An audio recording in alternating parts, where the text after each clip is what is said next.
Thousands of people marched in London, Ontario Friday in support of 4 members of the Afzaal family who were run down by a pickup truck and killed June 6th. St. Catharines was the site Monday night of another gathering, standing up for our Muslim neighbors in the face of violent acts.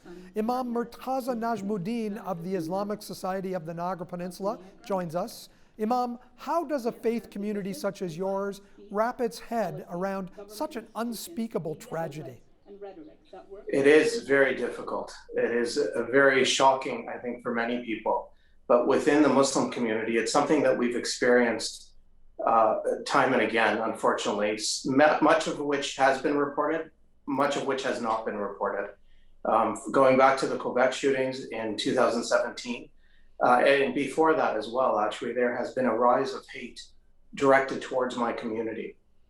When you think of a city the size of London, it really does compare well with Niagara, many of the larger cities in Niagara. Does that make it hit home even closer? I think anything within Canada makes it hit home. That it was in Southern Ontario brings it closer. The fact that many people within Niagara come from London, Ontario, there is movement in Ontario. And so we do have members of our community who actually knew the Afzaal family. Does your community often experience hate as Muslims in Niagara? I think there's definitely, that does happen. From Chippewa to Grimsby, from Fort Erie all the way to Niagara-on-the-Lake, I think it does happen. There is some of which has been reported, some of which just goes kind of, people shrug their shoulders and say, oh, there's just another ignorant person. But unfortunately, the patterns do seem to be increasing. It's almost like when one person does something like you mentioned in Quebec and now this one in London, that others take that as a call to act and sort of use that as their excuse to put it into action. And that's really part of the scary part of this.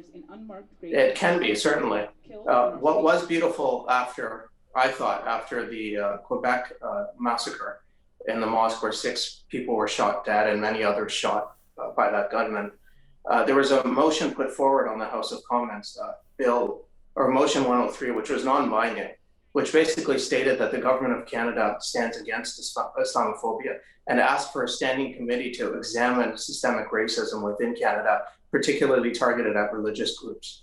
And unfortunately, all but one of the PC leader candidates at the time said that they opposed it. And 91 members of parliament voted against that. They chose at that time, politically, to stand with hate and with hate groups that were also in opposition to this motion. When you look at the crowd gathering in London this past Friday, does that make your heart swell with pride and with hope? It's Canada, and that's the Canada I grew up in. That's the Canada I would love to see for my children, as opposed to a different version where dog whistles are used to bring out hate. I would prefer we come together as a community. We live together as brothers and sisters. We live together as neighbors. We have to come together as friends. Imam, thank you very much for joining us today, and please accept our condolences for the loss of that family in London. Thank you very much.